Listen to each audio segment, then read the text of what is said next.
اب توبہ کرنے کے اندر سب سے بڑی چیز ہے کہ توبہ کے اندر رکاوٹ. ایک مسلمان جانتا ہے کہ میں مسلمان ہوں, اللہ اس کے رسول کو مانتا ہوں, اگر میں گناہ کروں گا مجھے سزا ملے گی, اگر میں نیکیاں کروں گا تو مجھے اس کا اجر ملے گا, اگر میں جھوٹ بولوں گا تو یہ حرام کام ہے, میں کسی کو دھوکہ دوں گا یہ غلط بات ہے. مطلب سب کچھ جاننے کے بعد ہم توبہ کیوں نہیں کرتے, ہم گناہ کیوں نہیں چھوڑتے؟ اس کے گناہ میں ٹال مٹول کے کچھ اسباب ہیں اور پھر ان کا علاج ہے. پہلا سبب گناہ نہ چھوڑنے کا, ایک مسلمان جانتا ہے اس کے بعد اگر وہ گناہ کرتا ہے تو پہلا سبب یہ کہ وہ اللہ تعالیٰ کی رحمت پر ناجائز یقین رکھتا ہے کہ میرا اللہ تو بہت رحیم ہے, کریم ہے, بخش دے گا, میں گناہ کرتا رہوں کوئی بات نہیں, میرا رب تو کریم ہے, رحیم ہے, بخش دے گا. یہ ہمیں سننے کو ملتا ہے اکثر. یہ پہلا سبب ہے کہ جو ہمیں توبہ کرنے سے روکتا ہے. اب اس کا جواب انتہائی آسان ہے,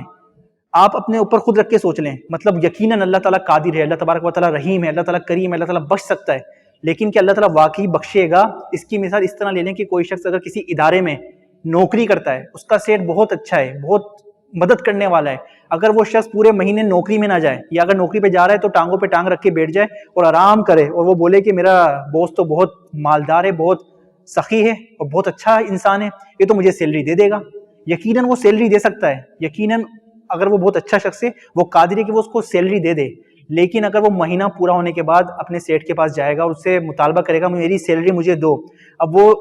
جو سیٹ ہے اگر اس کو اختیار ہے تو وہ سیلری دے سکتا ہے. اب مطالبہ کرنے کے بعد وہ یہی بولا کہ میں نے کچھ اصول اور قواعد بنائے ہیں,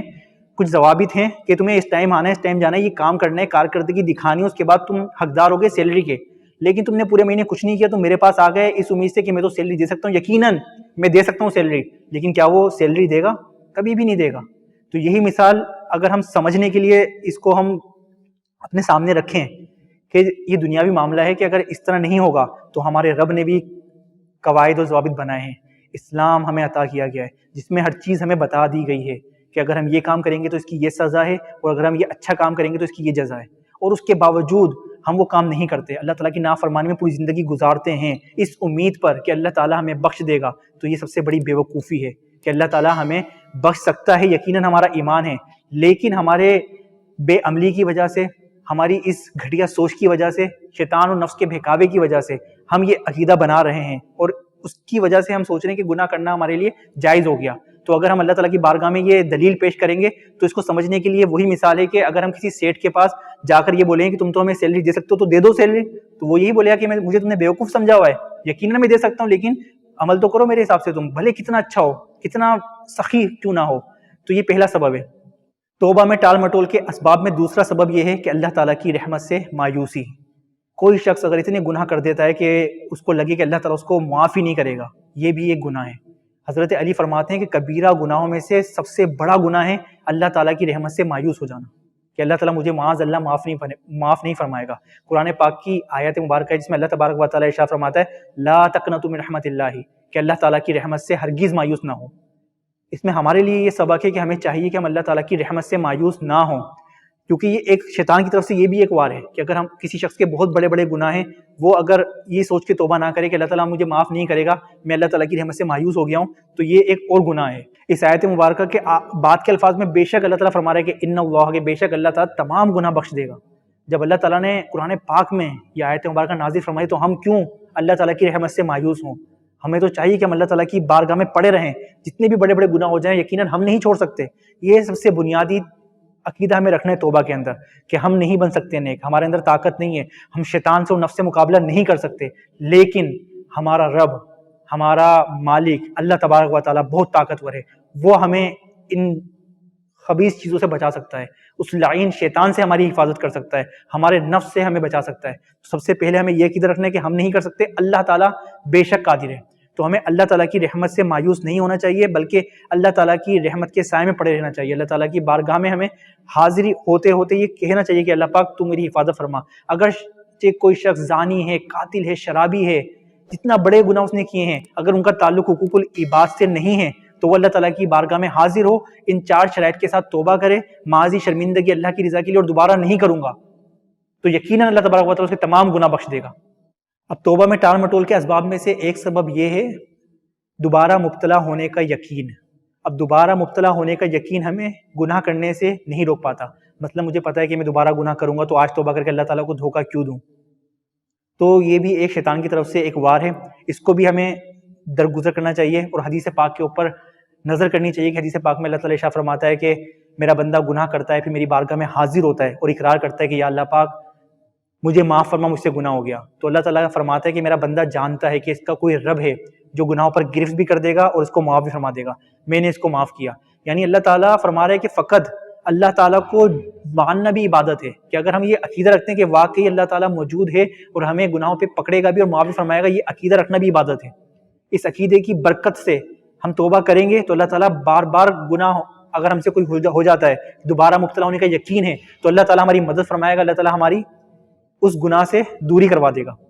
تو اللہ تعالیٰ فرماتا ہے کہ میرا بندہ جانتا ہے اس کا کوئی رب ہے جو گناہوں پہ گرفت بھی کرتا ہے، معاف بھی فرماتا ہے، میں نے اپنے بندے کو معاف کیا۔ دوبارہ وہ شخص گناہ کرتا ہے، دوبارہ یہی معاملہ ہوتا ہے، تیبارہ گناہ کرتا ہے، 4 مرتبہ گناہ کرتا ہے، 4 مرتبہ اللہ تعالیٰ کی بارگاہ میں حاضر ہوتا ہے، اللہ تعالیٰ سے مغفرت مانگتا ہے، اللہ تعالیٰ چوتھی مرتبہ بھی یہی ارشاد فرماتا ہے کہ فقط اللہ تعالیٰ کو ماننا اور اس خوف کے اندر کہ اللہ تعالیٰ ہماری گرفت بھی کر سکتا ہے، ہمیں معاف بھی فرما سکتا ہے۔ تو اللہ تعالیٰ فرماتا ہے کہ جا میں نے تجھے معاف کیا، اب تیرا جو دل چاہے تو کر۔ اس کا مطلب ہرگز یہ نہیں ہے کہ ہم گناہوں پر دلیر ہو جائیں کہ ہمارے لیے گناہ جائز ہو گیا۔ مفسرین نے لکھا ہے اس کا مطلب ہے کہ اللہ تعالیٰ بار بار توبہ کرنے سے اتنا خوش ہوتا ہے کہ اللہ تبارک و تعالیٰ نفس و شیطان پر غالب کر دیتا ہے اس کو، پھر وہ اس گناہ کو چھوڑ دیتا ہے۔ مطلب ہم نہیں چھوڑ سکتے لیکن اللہ تبارک و تعالیٰ ہم سے وہ گناہ چھڑا دیتا ہے۔ اگر کوئی شخص ایڈکٹیڈ ہے کسی گناہ کے اندر، مطلب اس سے وہ گناہ نہیں چھوٹتا، اس کو اس گناہ کا نشہ ہے، تو وہ اللہ تعالیٰ کی بارگاہ میں بار بار دعا کرے اور کوشش کرتا رہے اپنی حساب سے، تو ایک وقت آئے گا کہ وہ اگر اس کو دوبارہ مبتلا ہونے کا بھی یقین ہے تو وہ اس گناہ میں دوبارہ مبتلا نہیں ہوگا۔ اللہ تعالیٰ کی رحمت کے سائے میں وہ آ جائے گا توبہ کی برکت سے، اللہ تبارک و تعالیٰ اس کی حفاظت فرمائے گا۔ توبہ میں ٹال مٹول کے اسباب میں سے ایک سبب یہ ہے کہ لمبی زندگی کی امید۔ ایک شخص اگر سوچتا ہے کہ میری زندگی بڑی لمبی ہے، بہت زیادہ جیوں گا میں، ابھی تو میری عمر 20-25 سال ہے، ابھی تو 60-70 سال میں بہت زیادہ وقت ہے، میرے پاس 40 سال ہیں، ابھی تو میں اپنی زندگی اپنے حساب سے گزارتا ہوں، زندگی کے آخری وقت میں توبہ کر لوں گا۔ یہ بھی ایک بنیادی اسباب میں سے ایک سبب ہے جو ہمیں توبہ کی راہ میں رکاوٹ بنتا ہے کہ ہم زندگی کے آخری وقت میں توبہ کر لیں گے۔ لیکن یہ بھی شیطان کے واروں میں سے ایک وار ہے، ہمیں نہیں پتہ ہماری زندگی کتنی ہے، ہمیں چاہیے کہ ہسپتالوں میں جائیں، قبرستان میں جائیں، ایسے لوگوں کو دیکھیں کہ جو جوانی میں بچپن میں ہی موت کے شکنجے میں آ گئے اور اس دنیا فانی سے رخصت ہو گئے۔ ہم اگر 2 منٹ تصور کریں، غور و فکر کریں، غور و فکر کرنا بھی عبادت ہے۔ 2 منٹ کی غور و فکر بزرگوں نے لکھا ہے کہ عبادت سے بھی مطلب کوئی ہم اگر بدنی عبادت کر رہے ہیں اس سے بہتر ہے کہ ہم سوچیں اور غور کریں کہ کتنے لوگ ایسے ہیں جو جوانی میں، نوجوانی میں اور بچپن میں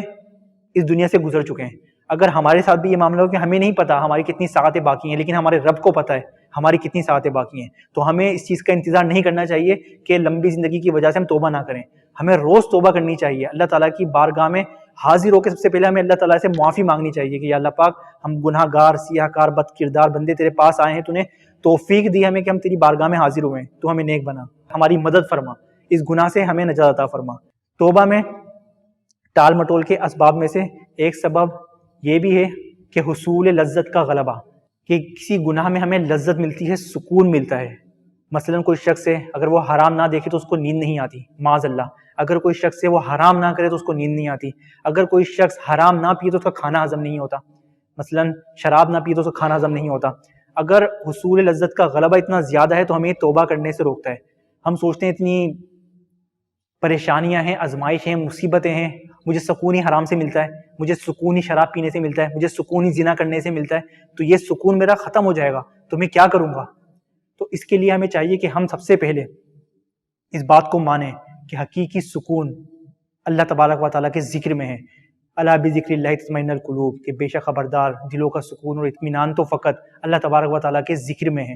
لیکن یہ فقط کہہ دینا کافی نہیں ہے، ہمیں ایسے لوگوں کو خاص توجہ دینی ہے، ان کو لے کر آنا ہے مسجدوں میں، قرآن پاک کی تلاوت کی لذت ہے ان کو ہمیں محسوس کروانی ہے۔ اب ہم تبھی محسوس کروا سکیں گے جب ہمیں خود اس کی لذت کا پتہ ہوگا۔ معاملہ یہ ہوتا ہے کہ خود بندے کو اس کا پتہ نہیں ہوتا، خود وہ سکون محسوس کر نہیں رہا ہوتا اسلام سے، اور وہ دوسروں کو کیا سکون پہنچائے گا۔ تو اس کے لیے ضروری ہے کہ ہم خود سکون محسوس کریں، قرآن پاک کی تلاوت کریں، کلام الہی کو پڑھیں، اس کو سمجھیں۔ سب سے پہلے عربی کا جو کلام ہے اسے پڑھنا بہت ضروری ہے، کیونکہ اللہ تبارک و تعالیٰ کی طرف سے جو بارگاہ رسالت میں کلام قرآن پاک نازل کیا گیا وہ عربی زبان میں نازل کیا گیا۔ قرآن پاک پڑھنا نہیں آتا تو قرآن پاک پڑھنا سیکھیں، اس کے الفاظوں میں غور کریں کہ یہ وہی الفاظ ہیں جو اللہ تبارک و تعالیٰ کی ذات مقدسہ سے ہمارے نبی کریم کی بارگاہ میں اتارے گئے۔ الحمدللہ رب العالمین تمام خوبیاں اللہ تبارک و تعالیٰ کے لیے ہیں. الرحمن الرحیم مالک یوم الدین، یہ جو تعلق ہے اللہ اور اس کے رسول کے درمیان، ان تعلق کے درمیان یہ الفاظ ہیں، یہ کلام ہیں. اس کو اگر ہم محسوس کریں، اس کو پڑھیں، مطالعہ کریں، روزانہ 2 آیتیں پڑھیں صرف، تو اس کی لذت ہمیں محسوس ہوگی. اور وہ لذت محسوس ہوگی کہ جو خدا کی قسم اس دنیا کے اندر کسی چیز میں نہیں ہے، نہ مال میں، نہ دولت میں، نہ عیش میں، نہ ہی کسی جگہ میں، نہ ہی کسی گناہ میں. لیکن اس کے لیے ضروری ہے صحبت. اللہ تعالیٰ ارشاد فرماتے ہیں قرآن پاک میں کہ اے مسلمانوں، ایسے لوگوں کے ساتھ وقت گزارو جو دن رات اپنے رب کا ذکر کرتے ہیں. تو ایسے لوگ جو لذت کی وجہ سے توبہ نہیں کرتے، تو ان کے لیے لازمی ہے کہ وہ اپنی صحبت جو ہے، اگر وہ چاہتے ہیں نیک بنے، تو وہ اس طریقے سے لذت حاصل کریں گے اسلام کے ساتھ، قرآن پاک کے ساتھ، تو ان کو وہ لذت ختم ہوگی. جب تک ان کی وہ لذت ختم نہیں ہوگی تو وہ اس لذت کی طرف نہیں آ سکتے. تو ان کو چاہیے کہ وہ غور و فکر کریں کہ زندگی بہت مختصر ہے، کسی بھی وقت وہ اس دنیا سے چلے جائیں گے. اگر وہ لذت کی وجہ سے فقط توبہ نہیں کر رہے تو ہم ان کو دعوت دیتے ہیں کہ آئیں، قرآن پاک کے قریب آئیں، حدیثوں کے قریب آئیں، نیک لوگوں کے قریب آئیں. اگر پھر آپ کو لذت محسوس نہ ہو تو پھر آپ اس طرف جائیں. ہزاروں لوگ ایسے ہیں جو واقعی اس لذت کو اگر محسوس کر لیتے ہیں تو وہ اس لذت کی طرف نہیں جاتے جو لذت انہیں جہنم کی طرف دھکیل رہی ہے، اور یہ لذت انہیں جنت کے اعلیٰ مقام کی طرف لے کے جا رہی ہے.